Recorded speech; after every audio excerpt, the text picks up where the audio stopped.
saya Revina Safitri, calon guru penggerak Angkatan 10 Kabupaten Padang Pariaman. Pada kesempatan ini saya akan melakukan praktek coaching supervisi akademik bersama rekan saya yaitu Ibu Amelia Sartika.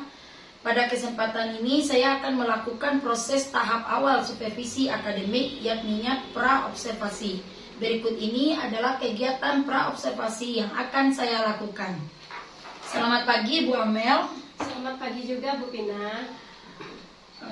Bu Amel, boleh nggak saya menyita waktunya sebentar? Ibu lagi sibuk nggak? Oh ya Pina, saya tidak sibuk hari ini. Baiklah Bu Amel, saya akan melakukan kegiatan pra-observasi seperti yang sudah saya sampaikan kemarin. Saya akan melakukan supervisi akademik di kelas Ibu. Tujuan supervisi akademik ini adalah untuk membantu Ibu Amel dalam rangka mengembangkan dan meningkatkan kompetensi Ibu sebagai seorang guru. Jadi, kita ngobrol santai aja, dan dari kegiatan ini kita akan melihat sejauh mana kesiapan Ibu Amel dalam melaksanakan kegiatannya. Dari obrolan kita ini, apa yang ingin Ibu Amel harapkan? Dari kegiatan ini saya berharap saya ingin mengembangkan kompetensi saya sebagai guru. Baik Bu, semoga saya dapat membantu ya Bu. Kalau boleh saya tahu, Ibu Amel besok akan memberikan materi tentang apa ya? Besok saya mata pelajaran Bahasa Indonesia, saya akan memberikan mata pelajaran Bahasa Indonesia mengenai tanda baca. Oh iya. Kemudian dari mata pelajaran itu Bahasa Indonesia yang Ibu Amel katakan, apa tujuan yang ingin Ibu Amel capai dari kegiatan itu? Melalui kegiatan mengamati, saya berharap kepada siswa saya itu supaya bisa memahami, kemudian mengenali tanda baca titik, tanda seru, kemudian tanda tanya. Nah, kemudian dari tujuan pembelajaran yang telah Ibu Amel sampaikan tadi, apa saja persiapan yang telah Ibu Amel lakukan? Persiapan yang sudah saya lakukan itu saya sudah mempersiapkan RPP, kemudian media pembelajaran, dan evaluasi. Oke, sudah lengkap sekali ya persiapan Ibu Amel. Nah, terkait dengan hal itu, apakah ada kesulitan atau hambatan dalam Ibu menyampaikan materi yang akan Ibu ajarkan besok? Di dalam kelas saya itu bukan beragam-ragam macam kemampuan siswa ini. Ya. Ada yang menerimanya lambat, ada yang menerima pelajaran itu cepat. Ya. Itu yang saya rasakan kesulitan atau hambatan yang saya hadapi.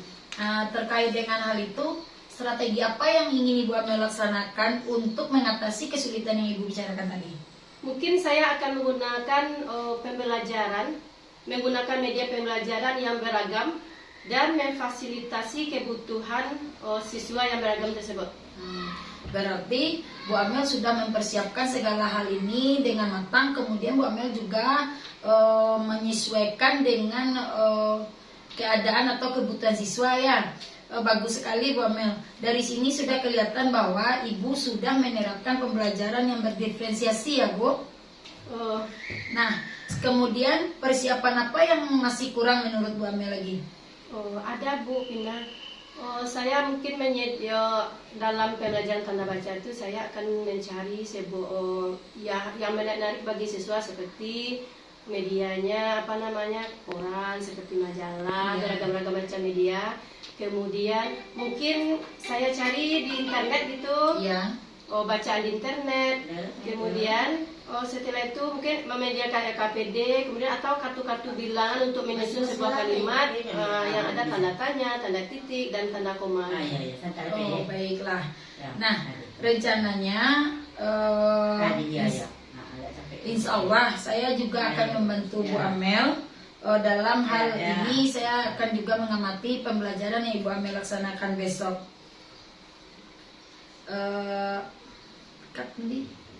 Apa tadi? 1. Untuk mencukupi media pembelajaran yang Ibu sediakan tadi, bantuan dari siapa yang ingin Ibu harapkan? Rencananya saya kan mau mencarinya sendiri, tapi kalau Bu Pina bersedia membantu saya, nggak apa-apa kok. Insya Allah, saya akan coba membantu Bu Amel nanti. Terima kasih ya Bu Pina. Iya, sama-sama Bu Amel. Nah, kompetensi apa yang ingin Ibu kembangkan dari kegiatan kita hari ini? Yang ingin saya kembangkan adalah kemampuan intelektual dan kemampuan sosial emosional dalam melaksanakan kegiatan pembelajaran. Nah, dari penjelasan Ibu tadi, Ibu ingin mengembangkan kompetensi profesional, sosial, serta kepribadian. Strategi apa yang ingin Ibu lakukan dalam mengembangkan kompetensi yang Ibu sebutkan tadi? Saya akan menyiapkan perangkat pembelajaran yang lebih lengkap yang tentunya berpihak kepada murid, seperti EPP memuat pelajaran berdiferensi dan PSE, kemudian media pembelajaran yang menarik dan menyenangkan bagi siswa.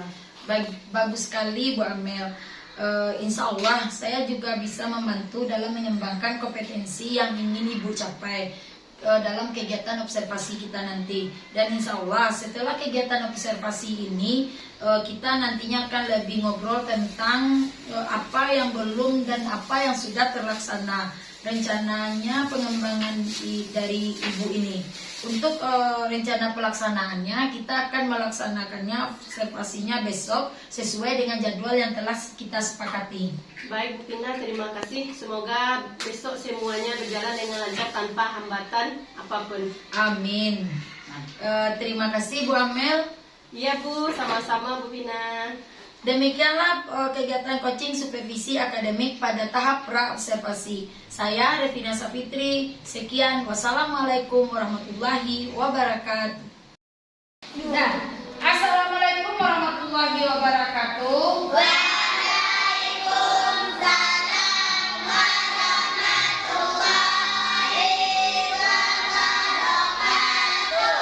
Selamat pagi anak-anak hebat Ibu. Pelajarannya kita berdoa terlebih dahulu. Siapa yang akan memimpin doanya pada hari ini? Coba angkat tangannya. Siapa yang akan memimpin doanya pada hari ini? Siap, gerak. Hormat, gerak. Pegang, gerak. Berdoa dimulai.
deal terlebih dahulu. Nih Ibu lihat, pagi ini ada kayaknya yang belum sarapan, jadi semangatnya juga kurang.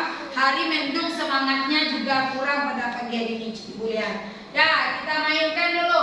Guruku hebat, muridku pintar, muridku pintar, guruku hebat. Selamat pagi, pagi, Allahu Akbar.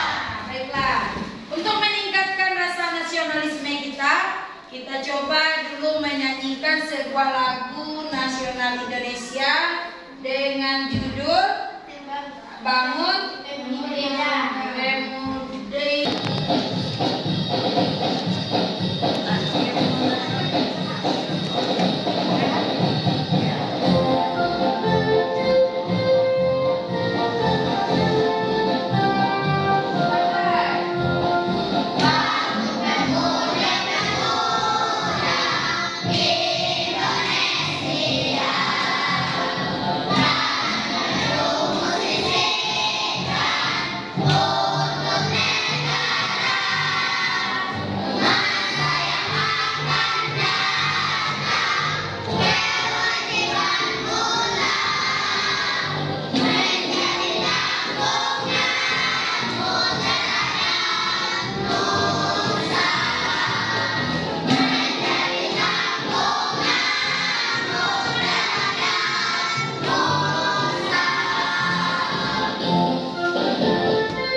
Berarti lagu nasionalnya sudah hafal. Dah, kita lanjut. Pada pembelajaran Ibu hari ini, Ibu akan menyampaikan beberapa buah tujuan pembelajaran yang akan kita laksanakan pada hari ini. Kenapa? Karena hari ini merupakan bab baru pembelajaran IPAS kita. Apa saja tujuan pembelajaran Ibu hari ini? Yang pertama, kalian dapat mengenal sejarah mengenai kedatangan bangsa-bangsa asing ke Indonesia.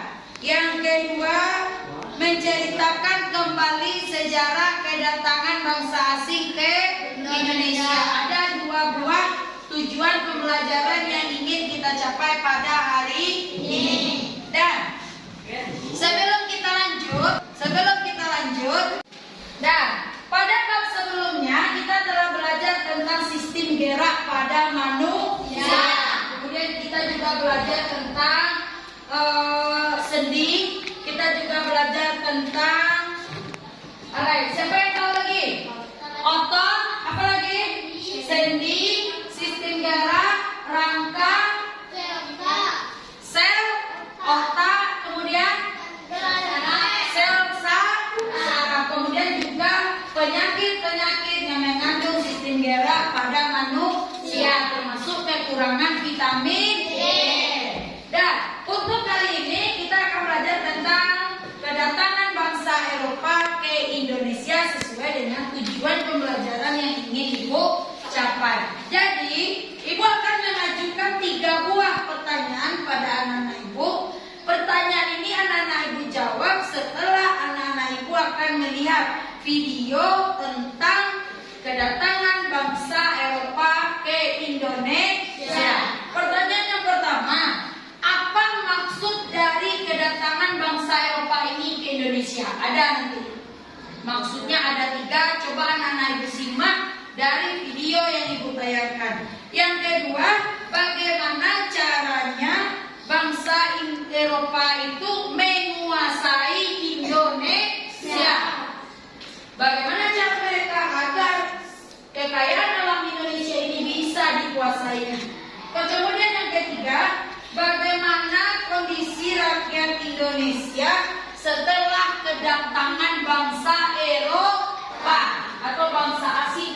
Indonesia. Bagaimana kondisi rakyat kita? Apakah sejahtera atau sengsara? Untuk menjawab ketiga pertanyaan ini, coba anak-anak ibu perhatikan video yang ibu tayangkan di depannya.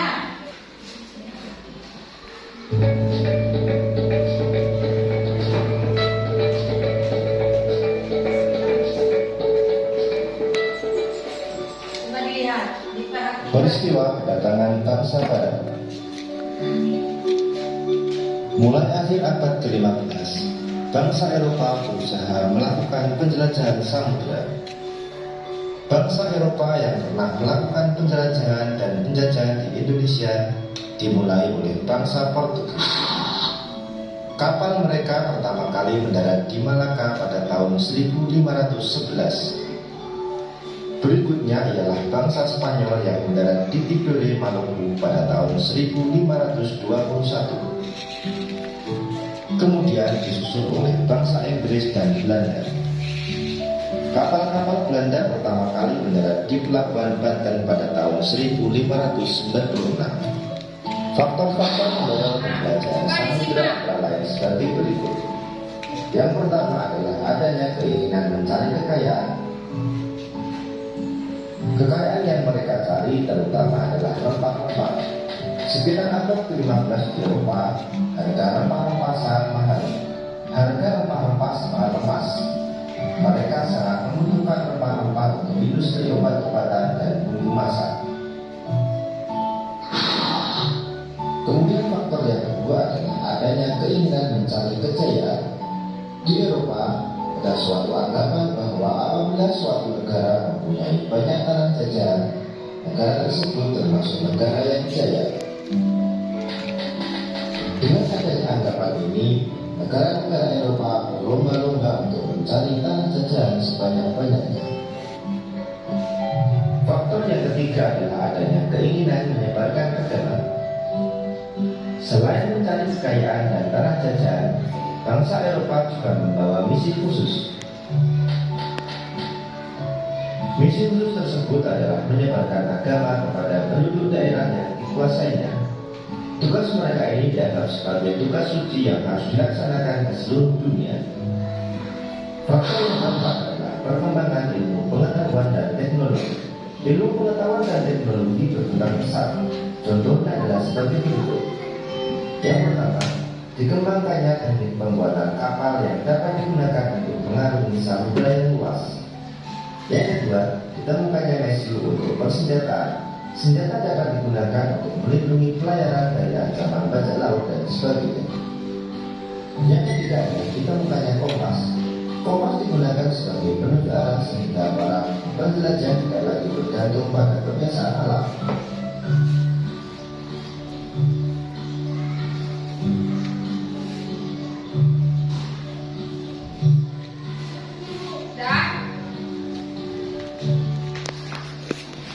Kita lanjut untuk video yang kedua. Ada tadi dari video yang ibu tayangkan ada terjawab pertanyaan yang di depan. Ini ibu salingkan pertanyaannya yang di depan lagi. Kita coba yang ini lagi. Coba disimak.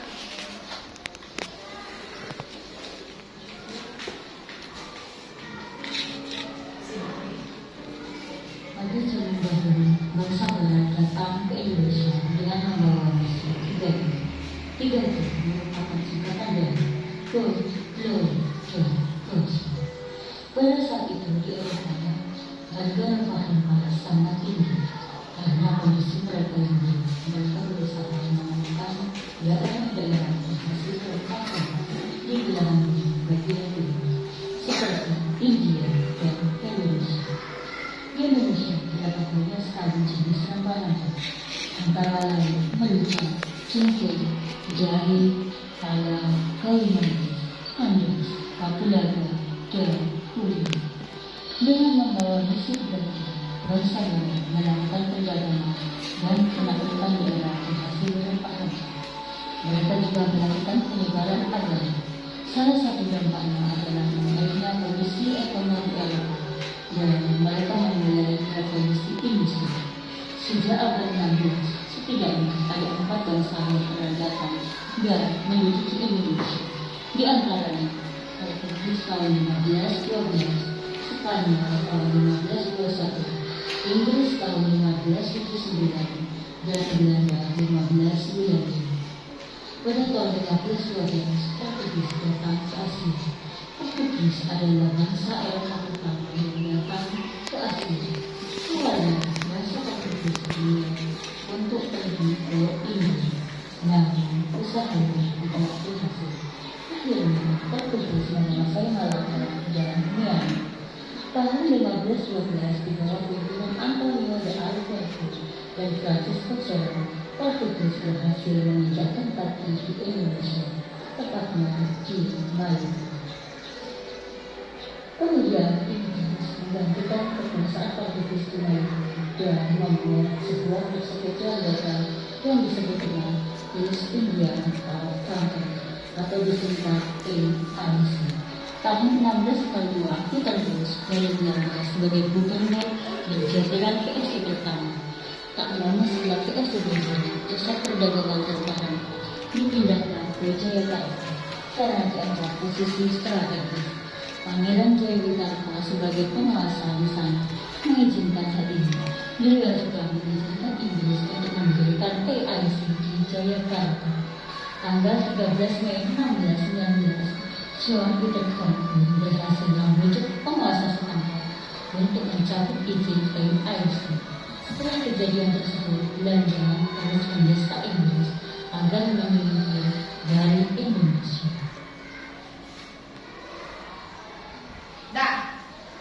Dan lihat kan, dari dua buah video yang Ibu tayangkan tadi, ada jawaban pertanyaan yang Ibu sajikan di depan. Yang pertama, apa maksud kedatangan bangsa asing ke wilayah Indonesia? Yang kedua, bagaimana cara bangsa-bangsa asing itu menguasai wilayah Indonesia? Kemudian pertanyaan yang ketiga, bagaimana kondisi masyarakat Indonesia setelah kedatangan bangsa-bangsa asing? Untuk lebih memantapkan materi kita dan untuk lebih menguatkan dan memahaminya, coba anak-anak Ibu lihat, kita cobakan literasi terlebih dahulu. Di dalam bukunya sudah ada bahan bacaan, coba dibuka. Di halaman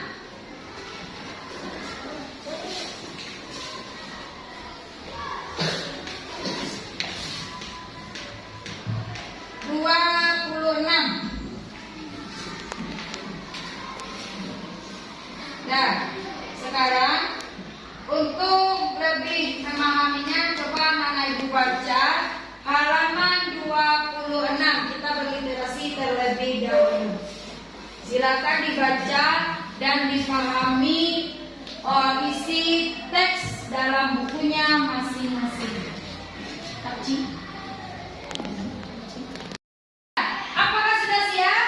Ya. Jadi anak-anak Ibu telah tadi pertama Ibu sajikan video tentang kedatangan bangsa asing ke Indonesia. Kemudian dilanjutkan dengan membaca buku siswa yang ada pada kalian untuk menjawab 3 pertanyaan ini. Sekarang kita jawab. Pertanyaan yang pertama, apa maksud kedatangan bangsa asing ke wilayah Indonesia? Yang dapat coba tunjuk tangan. Coba Putri. Kekayaan, beri kejayaan, gospel ke menyebarkan agama. Kita kasih tepuk tangan untuk Putri dulu.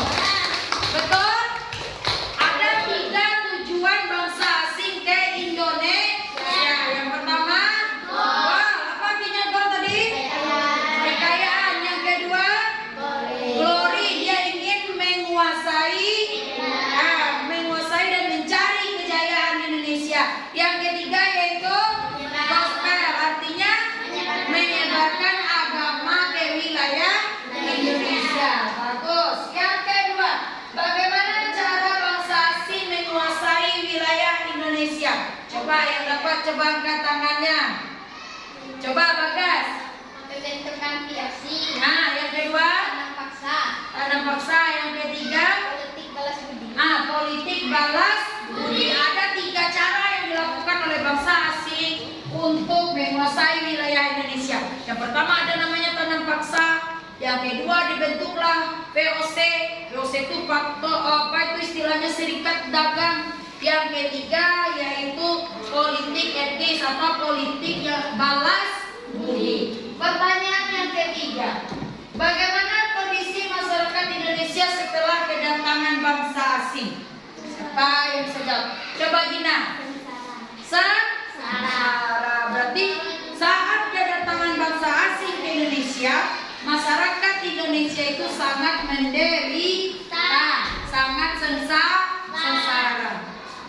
Dibandingkan dengan kalian sekarang, kalian hidup di zaman yang merdeka.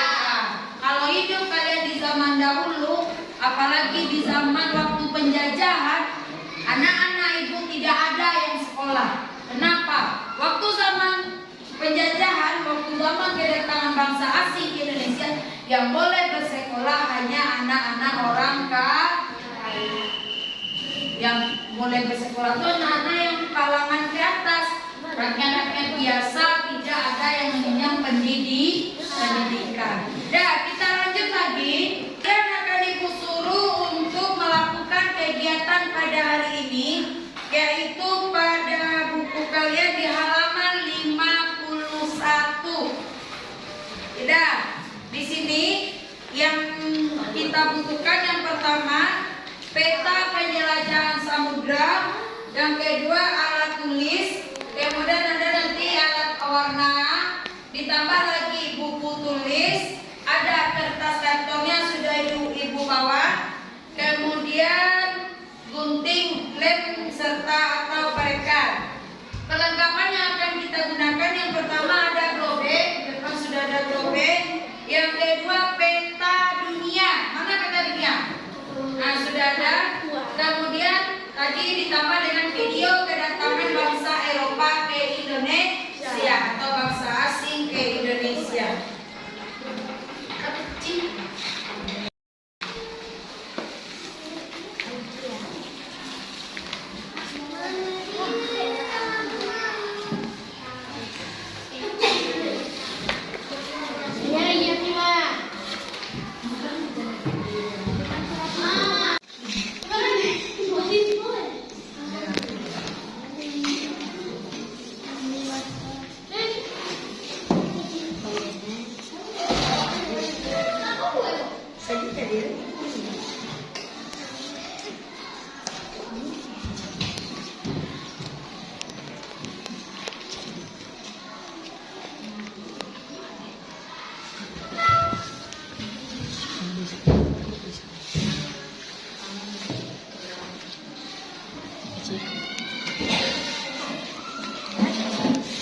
Apakah sudah selesai peta penjelajahan bangsa asing ke Indonesia?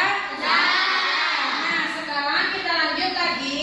Mumpung kalian sudah duduk dalam kelompok, kita akan mencoba lagi kegiatan kelompok kita yang kedua pada hari ini, yaitu kalian akan ibu suruh membuat lini masa atau rangkuman dari kedatangan bangsa asing ke Indonesia. Pada kegiatan kalian sebelumnya, kalian sudah membaca tentang kedatangan bangsa asing ke Indonesia, kegiatan literasi di awal pembelajaran kita tadi.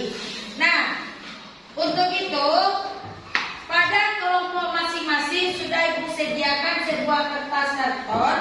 Nanti kalian akan berdiskusi di dalam kelompoknya, menuliskan informasi-informasi penting yang terdapat pada buku kalian, disalurkan ke kertas karton sesuai dengan petunjuk yang telah ibu sediakan. Kemudian dalam menulis lini masa ini, kalian ibu akan sajikan skema atau bagan yang akan kalian pindahkan di kertas karton. Nah, nanti ibu akan memandu kronologis kedatangan bangsa-bangsa asing, mulai yang pertama sampai yang terakhir ke Indonesia. Apakah sudah siap masing-masing kelompoknya? Ya, baik. Kalau sudah siap, kita akan mulai diskusi kita kita yang kedua, yaitu tentang membuat lini masa kedatangan bangsa asing ke Indonesia. Silakan dikerjakan dalam kelompoknya masing-masing.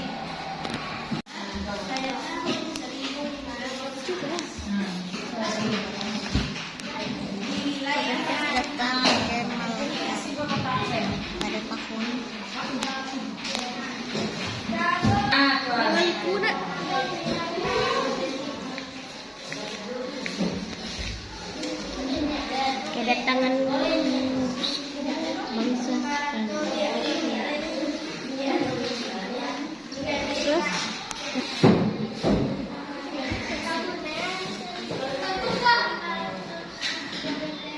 kedatangan bangsa Spanyol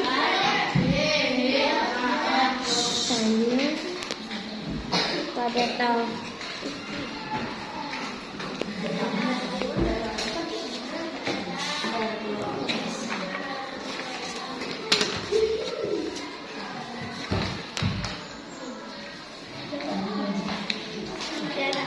Panjangkan. Awal nanti dari pendek panjang-panjang. Panjang pendek, panjang pendek.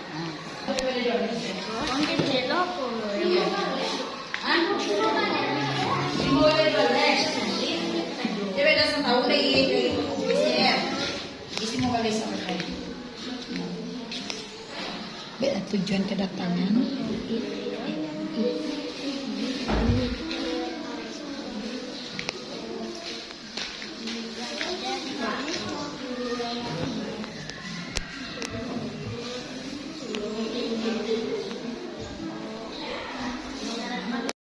Apakah kegiatan anak-anak ibu sudah selesai?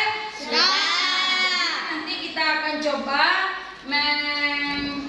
mempresentasikannya ke depan tentang lini masa yang dibuat oleh anak-anak ibu per kelompok. Dan demikianlah pembelajaran kita hari ini. Sebelum kita lanjutkan, marilah kita refleksikan dulu apa yang sudah anak-anak ibu pelajari pada hari ini. Baiklah, ibu akan menyajikan beberapa buah pertanyaan pada refleksi kita pada hari ini. Yang pertama, informasi apa yang anak-anak ibu dapatkan tentang cerita kedatangan bangsa asing ke Indonesia? Yang dapat coba angkat tangannya. Nah, coba Bagas, yang pertama. kedatangan bangsa Portugis pada tahun 1511. Nah, bagus. Kemudian yang kedua. Kedatangan bangsa Spanyol tahun 1521. Bagus lagi. Kemudian yang ketiga. Kedatangan bangsa Belanda 1597. Oke, bagus. Yang keempat, kedatangan bangsa. Yang terakhir. Kedatangan bangsa Inggris Pada tahun pada tahun 1602. 1602.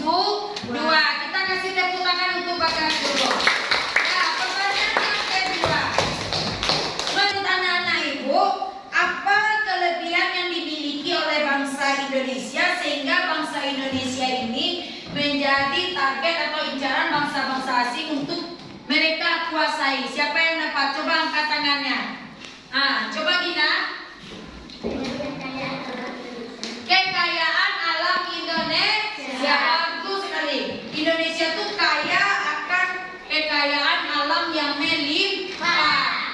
Jadi bangsa asing tadi ingin menguasai wilayah Indonesia.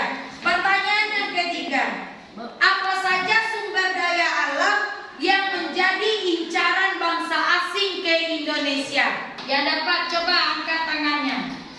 Nah, coba Naura.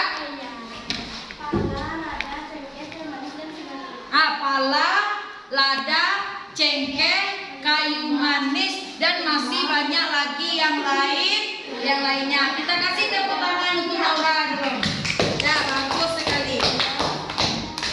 Nah, demikianlah pembelajaran kita hari ini.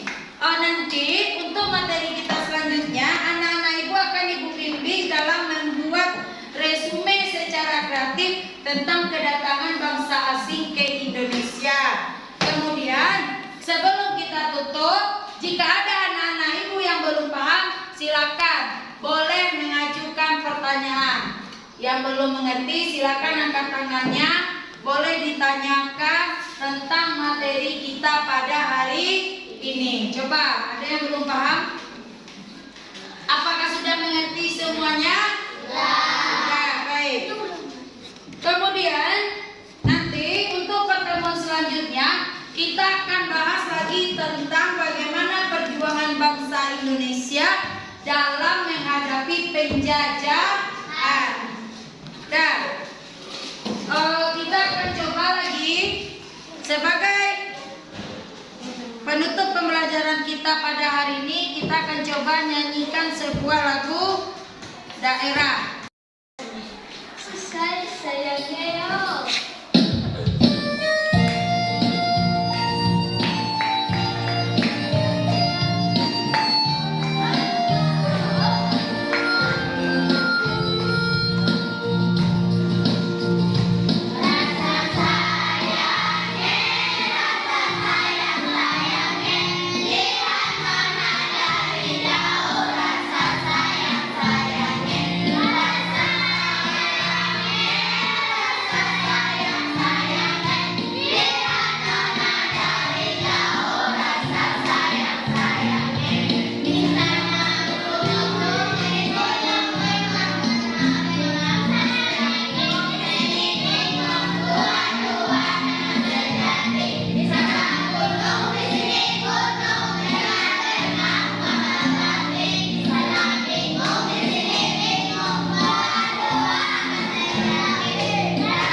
Wabillahi taufiq wal hidayah. Wassalamualaikum warahmatullahi wabarakatuh.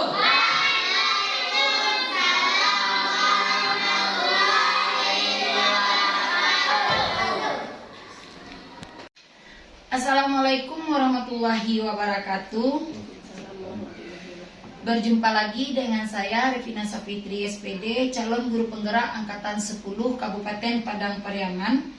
Dalam kegiatan ini saya akan melakukan percakapan pasca observasi yang tadi kita laksanakan bersama Ibu Amelia Satika SPD dan didampingi oleh pengajar praktik saya yaitu Bapak Ishak. Kami akan melaksanakan percakapan pasca observasi. Kita mulai ya Bu Amel. Baiklah Bu Amel, selamat siang Bu Amel. Selamat siang Bu Bina. Alhamdulillah kita telah melaksanakan tadi observasi di kelas Bu Amel. Kemudian kita juga akan melakukan observasinya. Nah, jadi yang ingin saya tanyakan, bagaimana perasaan Bu Amel setelah tadi saya melakukan supervisi di kelas Bu Amel? Oh, perasaan saya tadi saat Bu Vina mensupervisi saya nggak ada grogi, cuma saya merasa senang, merasa tertantang, karena saya pengen tahu apakah nanti pembelajaran saya itu, apakah ada kekurangannya, apakah ada kelebihannya. Saya sangat senang dan sangat tertantang sekali. Baiklah Bu Amel, jadi Bu Amel merasa tertantang dan merasa senang sekali. Mungkin penilaian yang saya lakukan juga bisa mengevaluasi tentang pembelajaran yang Ibu Amel lakukan. Baik, kemudian bagaimana pembelajaran yang Ibu Amel lakukan tadi? Apakah pembelajaran tersebut sudah sesuai dengan tujuan pembelajaran atau modul ajar yang Ibu buat? Kalau menurut saya, tujuan yang saya yang saya lakukan, saya merasa sudah lengkap semuanya, mulai dari awal sampai tahap akhir sudah dilaksanakan dan tujuannya sudah tercapai.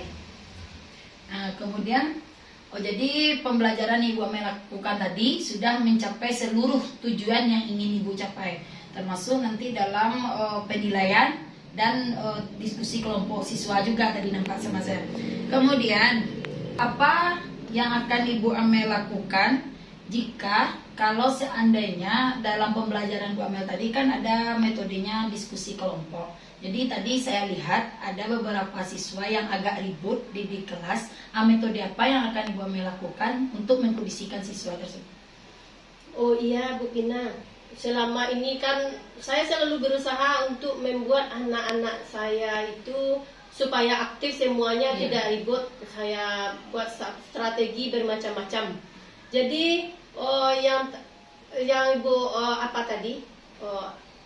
lihat tadi, anak-anak ada yang tidak aktif, ada dia yang tiduran, ada yang bermain. Tetapi untuk kedepannya saya akan membuat strategi yang menarik agar anak tersebut ada perubahannya gitu. Baiklah Bu Amel, jadi langkah-langkah ini untuk kedepannya akan kita cobakan di pembelajaran pada kelas Bu Amel atau di pembelajaran berikutnya. Kemudian jika direntang 1 sampai 10, pembelajaran yang Ibu Amel lakukan tadi rentang nilainya berapa? Oh, kalau rentangnya nilai sekarang 7,5 lah. 7,5 ya. Jadi kalau nilainya 7,5, nilai berapa yang ingin Ibu Amel harapkan dari pembelajaran yang Ibu lakukan di kelas Ibu? Oh, kalau yang diharapkan Bu Pina, mungkin saya pengennya rentang 10. Jadi sempurna. Iya, nilai tertinggi. Nilai tertinggi. Tetapi untuk kedepannya saya berharap. Baiklah Bu Amel, tadi kan rentang nilai sempurna yang Bu Amel harapkan, mudah-mudahan dapat rentang nilai 10. Jadi untuk mencapai nilai 10 tadi, apa upaya yang Ibu Amel lakukan? Jadi upaya yang akan saya lakukan nantinya yaitu mencari pembelajaran yang menarik bagi anak. Seperti anak-anak itu kan suka permainan-permainan, apalagi kelas 3. Kelas 3 ini kayaknya kalau tidak sama seperti dengan kelas 5 dan yang fokus belajar, dia suka bermain. Jadi dibuatlah pembelajaran itu sambil bermain. Itu membuat saya rasa itu anak-anak semuanya bisa aktif itu. Bagus sekali ya Bu Amel ya. Jadi dengan kegiatan belajar sambil bermain, selain untuk melatih anak, juga mengaktifkan anak ini di kelasnya. Wah, mantap sekali. Semoga kedepannya pembelajaran Bu Amel lebih baik lagi. Nah, kemudian yang terakhir, komitmen apa yang akan Ibu Amel lakukan untuk menciptakan pembelajaran yang lebih baik ini? Mungkin komitmen yang saya lakukan yaitu saya akan mencari berbagai strategi pembelajaran yang membuat anak itu lebih menarik lagi untuk dalam belajarnya itu. Wah, bagus sekali Bu Amel. Jadi dengan mencari strategi bisa berupa media atau kegiatan-kegiatan lain yang mengaktifkan siswa, mungkin kita dapat melakukan perubahan di kelas kita masing-masing. Keren sekali, dan semoga kedepannya kelas Bu Amel lebih baik lagi. Amin. Demikianlah proses percakapan pasca observasi saya, Retina Safitri dan Ibu Amelia Satika. Saya akhiri dengan wabillahi taufiq wal hidayah. Wassalamualaikum warahmatullahi wabarakatuh.